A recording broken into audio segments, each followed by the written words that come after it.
has been discussed. It's not unknown. It's unknown how far the deal has progressed, but it goes to show that the Blue Jays are in talks with the Yankees about Marcus Stroman, and all hands are on deck. And I feel like no one is untouchable on the team beside the youngsters. And as I said before, Marcus Stroman, you guys should expect him to be traded. It should come as no surprise. Marcus Stroman should be traded, and for obvious reasons. He has great value. He's a great pitcher, just a great pitcher, and he'd just give tremendous value. And it just breaks my heart to see him go out there every day. He's pitching here tonight, but it's in a rain delay. To go out there every night and to have guys behind him not playing so well, and he has 3 wins on the season, 8 losses, and he's a winner, and he should go to a winning team. And for the Blue Jays, it could be a long rebuild, so to have him just locked up, paying him money, it would be suboptimal to have him doing that. So to trade him, getting a few young guys, players that come to mind for the Yankees would be maybe a package on Estevan Florial would be a nice pickup for the Blue Jays. Maybe even a Clint Frazier would be a tremendous pickup for the Blue Jays. An outfielder, great outfielder by that. Maybe Chance Adams, a pitcher. But as you can see, we'll get some great solid pitchers. Another option for a Marcus Stroman trade. We'll discuss this more in detail when Rob comes back, and further on in the date, in close to the deadline, which is a month and 2 weeks away. We will discuss possible suitors, but for now, I feel like we have New York Yankees are on top, and they should be in play for Marcus Stroman throughout the year. So, what are your thoughts on that? Should Marcus Stroman be traded, or should Aaron Sanchez be traded, or should them both be traded? What are your thoughts on their year? What they have contributed to this team? What are your thoughts on Marcus Stroman saying that he doesn't like losing and that he's fed up? And what are your overall thoughts? Just let us know. DM us. Shoot us a message, and we'll respond to it. Now, let's have a segment where we go to the minor leagues and the herd checkup, where we will check in with the Buffalo Bisons. So, the Buffalo Bisons, managed by Bobby Meacham, have been a rough start, much like the Blue Jays this year. So, the Buffalo Bisons, they do have some familiar names, and we'll be doing a weekly segment on the Buffalo Bison just to shed some positivity and to see what's coming up. And then we'll also touch base on the New Hampshire Fisher Cast to see what's coming up to get us excited when the days over here are not so sunny. So we have some few familiar names. We have John Axford, who is currently on the 7-day IL over there. We have Danny Barnes, who is a great pitcher for the Blue Jays, and he should be up for the club. He's on the 7-day IL. We should expect both of them to be up this year. We have Corey Copping, a guy to keep familiar with. He's the guy that got traded for Aaron Loop. John Axford. We got Matt Dermody, who's active over there. We got Zach Jackson, pitching prospect for the Blue Jays. Mark Leader Jr. is on the 7-day IL. A pitcher to keep an eye on Julian Merriweather, who was traded for Josh Donaldson, who was electric stuff. I believe he touched 100 miles per hour in an extended spring training game.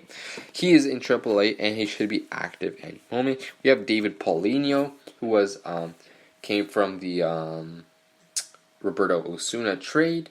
And then we have David Phelps, who is on a rehab assignment and should be up with the Blue Jays in any given moment. David Phelps has been pitched 3 innings of work, 2 hits, 3 strikeouts for David Phelps. So it'll be a nice addition to have for the bullpen. Maybe we can flip him at the deadline or at the non-waiver deadline if he pitches good enough. We have Sean Reed Foley, who's had a struggling start. So let's see if he can turn it around. Some other notable names: Andrew Sopko, as I mentioned, came from the John Axford deal. Has been pitching to a 6.61 ERA in Buffalo, but did have ERA close to 2 in New Hampshire, so there is potential with him. As for infielders, we have Richard Urania, we have Alan Hansen, Andy Burns, Bo Bichette. Bo Bichette is active and back today, so it'll be exciting to see Bo Bichette. Richard Urania, we all know what we're going to get from him. Great guy, great hitter. So let's see if he can provide us some depth down there. Alan Hansen, not much we're going to get from him. He's just a filler-in player.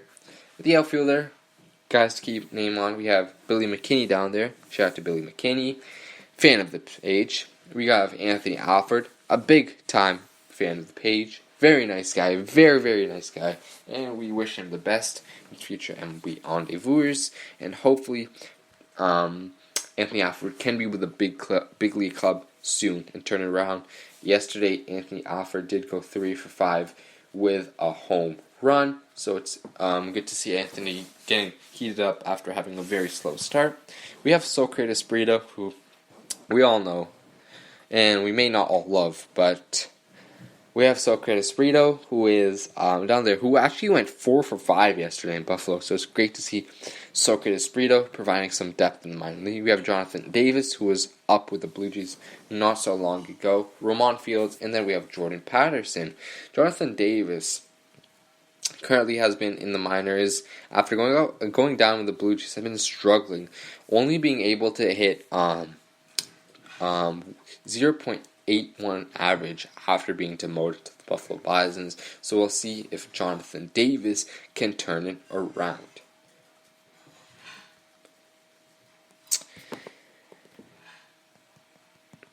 With that being said, we should expect some of these Buffalo Bisons players to be called up. And with this being said, what are some players that you're interested? What are some players that you want on the team? And what are some players that you feel like would contribute to this big league club? We saw players like Jordan Romano called up yesterday. So do you feel like guys like Anthony Alford, guys like Billy McKinney, Richard Urania, even Socrates Brito, Julian Merriweather, David Phelps, David Polino, guys like those, do you think they can help? Or do you feel like they should stay down there, let them season up, marinate, kind of like what we're doing to Sean Reed Foley?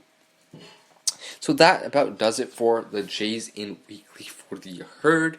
We will now talk about the games that are ahead for the Blue Jays. So the Blue Jays are facing the Baltimore Orioles tonight, and they will start a 3-game series with the Blue Jays are facing the Baltimore Orioles tonight, and they are in a warm-up with the first pitch about to tip off. Tomorrow, they do start up a 4-game series with the Houston Astros, the 46-23 Astros, who are having a nice start to the year. Michael Brantley leading the way. So we have Aaron Sanchez, who will start the game against Jarrett Cole. On the Friday night affair, we have Clayton Richard against Hector Valdez. On Saturday, we have Trent Thornton with Houston starter yet to be announced. And then on Sunday, we have Hector Valdez. We have Justin Verlander pitching the game.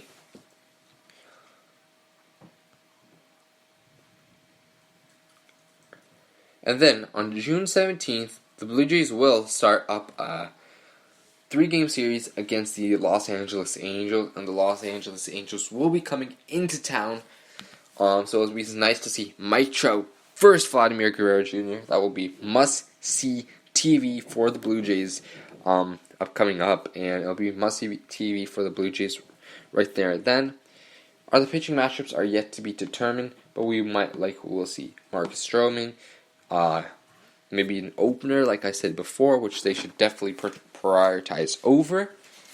And that will be a 3-game series, leading up right to the off day, which will be it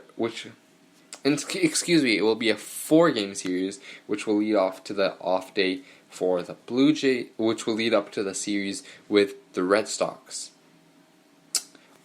That is our Jays and Weekly recap for the Herd. We talked about the injuries. We talked about guys going on the DL. We talked about Jordan Romano. We talked about the rough stretch. Who's hot, who's not. Gurriel on the field. What you guys think about that? Stroman to the Yankees. And we talked about the opener and how it has affected the team. So now we're going to go over to the mailbag, and we're going to check what we have in store. Alright, so the first question comes in from Derek Law, who says, what are your thoughts on Biggio so far? So, Kevin Biggio for me has been an interesting player. He's a player who's been struggling to hit the ball, hitting 174, but is a player that has a tremendous eye on the plate, tremendous professional hitter who can get the eye on the ball, who is patient at the plate, and who can make pitchers work, and that's what we need. When the results are not shown, we need guys who are patient and not rushing the ball. And for me, Kevin Biggio will be a solid player. His defense, we've not seen many flashy plays, but he's a solid guy who can be shifted around. We've seen him play first base, in the infield, then we saw him play right field predominantly. So Kevin Biggio is a fun player to watch. He is going to get hot soon enough, and it'll be fun to see the trio that Biggio, Vlad, and Bichette will bring to the team. But yeah, overall, I've been excited to watch Biggio play. He's been a good player, but I would like to see more hits, and his power is there. We saw that monster home run, so it'd be nice to see more power, but it's fun to see how his on-base percentage has been jumped, even though he was low average. Then we got Kelly McMillan from on Instagram, who says, with Sanchez not pitching well, do you expect him not to get traded? Personally, for me, Sanchez's health is overall the number one factor in terms of him getting traded. When he's healthy, he's on, and when he's not healthy, he's simply struggling. And right now, he has a 4.2 ERA, which is suboptimal. And with him having Scott Boras as an agent, you always want him to be traded. As the Jays don't have a good history with Scott Boras, but Aaron Sanchez, when he is on, could be a viable trade candidate for the Blue Jays. But right now, it just doesn't look like he's healthy. So you shouldn't say it's out of the picture that he will be traded. But I'd place my bet on Stroman being traded more than Sanchez right now today on June 13th. But speaking about Sanchez, I feel like he'd garner more trade value as a bullpen piece. He can be like a late inning reliever like Dylan Betances to Aroldis Chapman, which is Ken Giles. And then build his value up from there, which will benefit him tremendously. We got a couple more questions here. We got Derek Johnson from Instagram who asks, what are your thoughts on Teoscar Hernandez in center field? So Teoscar has been pretty good in center field. He's not the prototypical center fielder who's gonna make the flashy plays, but he's a body out there. He's just a body out there who can catch the ball, throw the ball, strong arm, and a guy who's been better in outfield, running routes better, and with his glasses on, he's been a really good player. So now we got Becca _328.I. She says, with Grichuk not playing well, do you see him being sent down to AAA? Grichuk right now has not been playing well, but by any means, he should not be sent down to AAA. Grichuk is a proven MLB player and should be staying up with the big club. He should figure out soon, and like last year after the All-Star break, Grichuk did have a nice stretch where he did hit 280 with, I believe it was 15 or so home runs. So don't write off the book on Grichuk. He'll turn it around. And guys in AAA aren't that much better than Grichuk. So let's keep him up here. Let's get him going. And yeah. So now we got Aziz _Blue Jays fan. We have him saying, excuse me, do you see the Jays contending in the near future? Yes, possibly. This offseason will be very crucial for the Blue Jays. After the trade deadline, I feel like if the Jays can sign some solid pitchers, they should be able to undoubtedly contend, kind of like the Oakland Athletics this year, to see if they can sign some solid pitchers this year with the young core that they have right now. They should be set to contend, but I'd shoot for 2021. Where their pitchers would marinate in the minors, like Nate Pearson. We'd have Bichette up. We'd have Guerrero probably tearing the league down at that point. And then maybe we would have Alek Manoah up. Maybe even the Kendall Williams up. Maybe even some more pitchers down there. Maybe like... maybe more young bats. Maybe like Miguel Geraldo. And just the list goes on. And personally, it just matters on the offseason that they have. How they can play, roll their chest right, and roll their die right. So our last question comes from Rayon Rashid, who says, How do I get an autographed Blue Jays jersey? So that's not up to us. Many fans confuse us with the Blue Jays page.